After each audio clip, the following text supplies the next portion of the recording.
जयपुर शहर से 10 किलोमीटर की दूरी पर खूबसूरत आरावली पर्वत से घिरा हुआ आमेर का किला, जिसे अंबर पैलेस भी कहा जाता है। इस किले की नींव मिर्जा राजा मानसिंह प्रथम के द्वारा 1589 में रखी गई थी। राजा मानसिंह जी मुगल बादशाह अकबर के दरबार में सेनापति के स्थान पर थे और इस आमेर किले के अंदर राज परिवार के लोग रहा करते थे। और इस किले की सुरक्षा के लिए 12 किलोमीटर दीवार के साथ में ही जयगढ़ किले का भी निर्माण किया गया था। और इस आमेर किले से जयगढ़ किले तक जाने के लिए जमीन के अंदर से 2 किलोमीटर की गुप्त सुरंग भी बनी हुई है। वो सुरंग भी आपको मैं इस वीडियो में दिखाने वाला हूँ। और आमेर किले की सुरक्षा के लिए जयगढ़ किले के ऊपर दुनिया की सबसे बड़ी जयवान तोफ भी बनाई गई थी। इस तोफ का वजन 250 टन है और इस तोफ को मात्र एक ही बार चलाया गया था।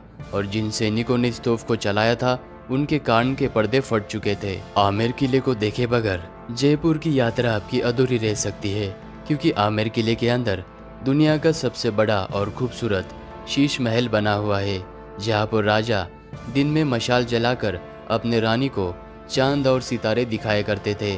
और यहाँ का पानी गर्म करने की टेक्नोलॉजी और यहाँ के पुराने ज़माने के शौचालय और दीवारों पर बनी हुई 24 सोने की पेंटिंग्स क्यों न हो, ये आमेर किला अद्भुत वास्तुकलाओं से संपूर्ण है। आमेर किले तक आने के लिए आप अपने निजी वाहन के द्वारा सीधा किले के प्रवेश द्वार तक आ सकते हैं, या फिर आप हाथी की सवारी करते हुए भी किले में आ सकते हैं। लेकिन हाथी की सवारी करने के लिए आपको 3500 रुपये टिकट देना होता है, जो कि बहुत ही महंगा है। तो आप चलकर या फिर यहाँ पर मिलने वाले जीप से भी आमेर किले तक आ सकते हैं। आमेर किले में प्रवेश करने से पहले यहाँ पर आपको 1000 साल पुराना ये खंडर नजर आता है। और इसी खंडर में ये आपको छोटा सा पीला कलर का पैलेस नजर आता है। इसी जगह पर महारानी जोधाबाई का जन्म हुआ था। बाद में उनका विवाह मुगल बादशाह अकबर से हुआ था। और यहीं पर पास में जगत शिरोमणि मंदिर बना हुआ है।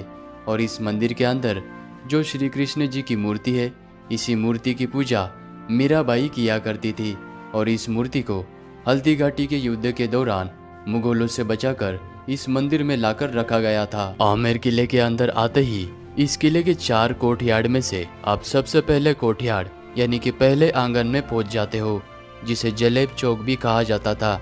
और नगार खाना बजाकर इसी जगह पर सैनिकों को और आम जनता को जमा किया जाता था।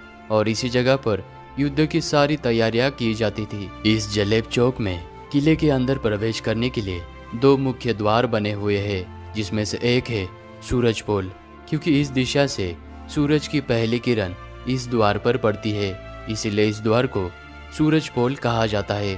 और पुराने जमाने में राजा महाराजा इसी द्वार के द्वारा हाथी की सवारी करते हुए अंदर आते थे। और आज भी सुबह 8 बजे से लेकर 11 बजे तक हाथी की सवारी इसी द्वार से अंदर आती है। और दूसरे द्वार का नाम है चांद पोल यानी कि मून गेट, क्योंकि चंद्रमा इसी दिशा से निकलता है, इसीलिए इस द्वार को चांद पोल कहा जाता है। और ये द्वार आम जनता के आने जाने के लिए था। यहाँ पर आपको ये वाला प्रवेश द्वार नजर आएगा और इसका नाम है लायन गेट यानी कि सिंह पोल। और इस द्वार पर 400 साल पुरानी फ्रेस्को पेंटिंग्स नजर आती है, जो कि आज भी वैसी की वैसी है। और इसी लायन गेट से प्रवेश करते हुए हम इस किले के दूसरे कोर्टयार्ड यानी कि दूसरे आंगन में पहुंच जाते हैं। अंदर की तरफ आते ही संगमरमर और लाल बलुआ पत्थर से बनी हुई ये 48 स्तंभ की दीवाने आम की इमारत आपको नजर आती है। दीवाने आम यानी कि उस जमाने का कोर्ट रूम। इस जगह पर सामान्य जनता दरबार भरा करता था। इस इमारत के बीच में राजा और उनके मंत्री बैठा करते थे। और इमारत के बाहर सामान्य जनता, गांव और जनता के सारे प्रश्न का उलझन राजा इसी जगह पर सुलझाया करते थे। यहाँ पर हमाम तुर्किश बाथ यानी कि स्नान घर भी बना हुआ है। और इसी बात में राजा मानसिंह जी अपने रानियों के संग स्नान किया करते थे। इस जगह पर उस जमाने की पानी गर्म करने की टेक्नोलॉजी यानी कि गीज़र भी बना हुआ था। गीज़र में लकड़ियाँ डालकर लकड़ियों को जलाया जाता था। और ये जो आपको 2 पानी के टाके नज़र आ रहे हैं, इनमें नीचे कॉपर की प्लेट लगी हुई थी। आग जलाने के कारण कॉपर की प्लेट गर्म हो जाती थी और उससे पानी गर्म किया जाता था। फिर बाद में इन छोटे से कॉपर के पाइप से पानी बाहर आता था और इस छोटे से नाली के द्वारा पानी को इस बाथ टब में ट्रांसफ़र किया जाता था और पानी के साथ में ही चंदन, गुलाब, इत्र भी इस टब में डाला जाता था। और यहाँ पर चेंजिंग रूम और मालिश करने के लिए भी अलग से रूम बनी हुई है। स्नान घर के पास में ही पुराने ज़माने के शौचालय किस तरह से होंगे, उनकी रचना, पुराने ज़माने के शौचालय का स्ट्रक्चर हमें आज भी इस किले में देखने को मिलता है। दीवाने आम के सामने ये गणेश पोल द्वार बना हुआ है, जो कि राजाओं का निजी प्रवेश द्वार हुआ करता था। और इस द्वार पर हिंदू देवता भगवान गणेश जी की प्रतिमा और साथ ही में 400 साल पुरानी बहुत ही खूबसूरत नक्काशीदार पेंटिंग्स बनी हुई है, जिन्हें फ्रेस्को पेंटिंग्स कहा जाता है। और इसी गणेश द्वार के बिल्कुल पास में पुराने ज़माने की भोजनशाला भी बनी हुई है। गणेश पोल द्वार के ऊपर आपको ये सुहाग मंदिर नजर आएगा। इस जगह पर विधवा और अविवाहित महिलाओं का आना बिल्कुल भी वर्जित था। जब राजा युद्ध भूमि में युद्ध लड़ने के लिए जाते थे, तब राजाओं के रानियां इसी जगह पर बैठकर राजा की युद्ध भूमि में जीतने की दीप प्रज्वलित करके मनोकामना किया करती थी। और जब राजा युद्ध भूमि में विजय हासिल करके वापस महल में आते थे, तो इसी सुहाग मंदिर में बने हुए इस छोटे से खिड़की से रानियां राजाओं पर फूल बरसाकर उनका पुनः स्वागत किया करती थी। दीवाने आम के पास बनी हुई ये 27 कचेरी यानी कि उस जमाने का रिकॉर्ड रूम, महाराजा के अधीन उस जमाने में 27 जहागीर यानी कि 27 राजवाड़े हुआ करते थे। और उन 27 राजवाड़ों का लेखा जोखा इसी जगह पर किया जाता था। इस जगह पर अलग अलग 27 खाने बने हुई है और इन खानों में राजा के मंत्री बैठकर उन 27 राजवाड़ों का अकाउंट यानी कि हिसाब किताब इसी जगह पर किया करते थे। इसीलिए इस जगह को 27 कचेरी कहा जाता है। 27 कचेरी के सामने आमेर किले का ये आपको बहुत ही खूबसूरत व्यू नजर आता है। और सामने आप ये जो देख रहे हैं, ये सैफ्रॉन गार्डन है यानी कि केसर की बाग। राजा मानसिंह जी ने 16वीं शताब्दी में यहाँ पर केसर की खेती करनी चाहिए थी और केसर के पौधे जम्मू कश्मीर से लेकर आए थे।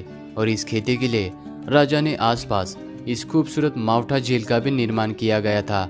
लेकिन इस जगह पर गर्मी ज़्यादा होने के कारण राजा केसर की खेती करने में विफल हुए थे। गणेश पोल द्वार से अंदर आते ही आप इस किले के तीसरे कोठियार्ड में पहुंच जाते हो और यहाँ पर आपको ये शीश महल यानी कि दीवानी खास नजर आएगा।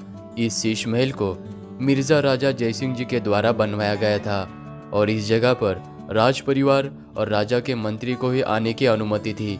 सामान्य जनता का यहाँ पर आना बिल्कुल भी वर्जित था।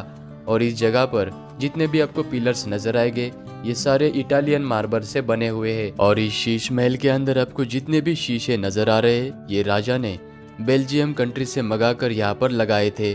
और इस शीश महल के दोनों तरफ रानियों के 2 कमरे बने हुए हैं। राजा इन कमरों के अंदर रानियों को दिन में मशाल जलाकर इस शीशों के द्वारा चांद और तारे दिखाया करते थे। शीश महल के सामने ये सुख मंदिर निवास बना हुआ है।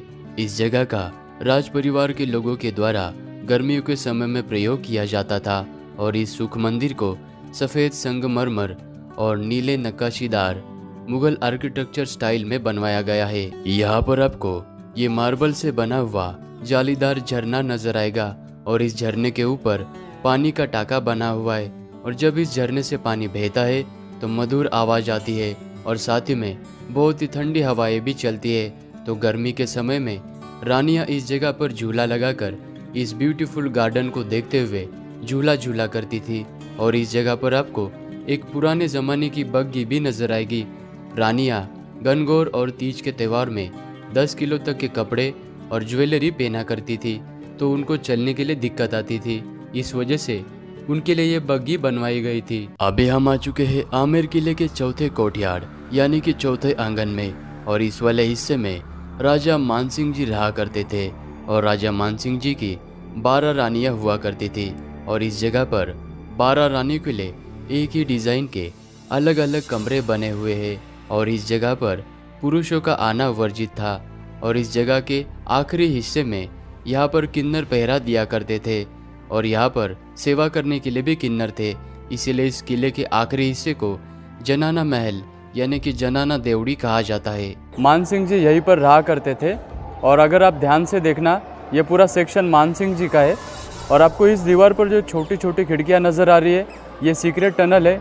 इसी रास्ते के द्वारा ये पूरा कॉरिडोर, जो भी रानी के कमरे यहाँ पर बने हुए, सारे रानियों के कमरे से ये कनेक्टेड है और ये रास्ता यहाँ से निकलता है। मैंने जो आपको नीचे से रास्ता दिखाया था वो यहाँ पर है, हम अंदर चल के देखते हैं। अभी हम जिस रास्ते से चल रहे हैं यही वो सीक्रेट रास्ता है, यही से राजा अपने रानियों के कमरे में जाया करते थे। और ये जो टनल है सीधा जाता है और हर एक रानी के कमरे से ये वाला टनल कनेक्टेड है। अभी मैं राजा मानसिंह जी के पैलेस पे हूँ, मतलब वो जहाँ पर रहते थे पैलेस के अंदर, उस जगह पर हूँ।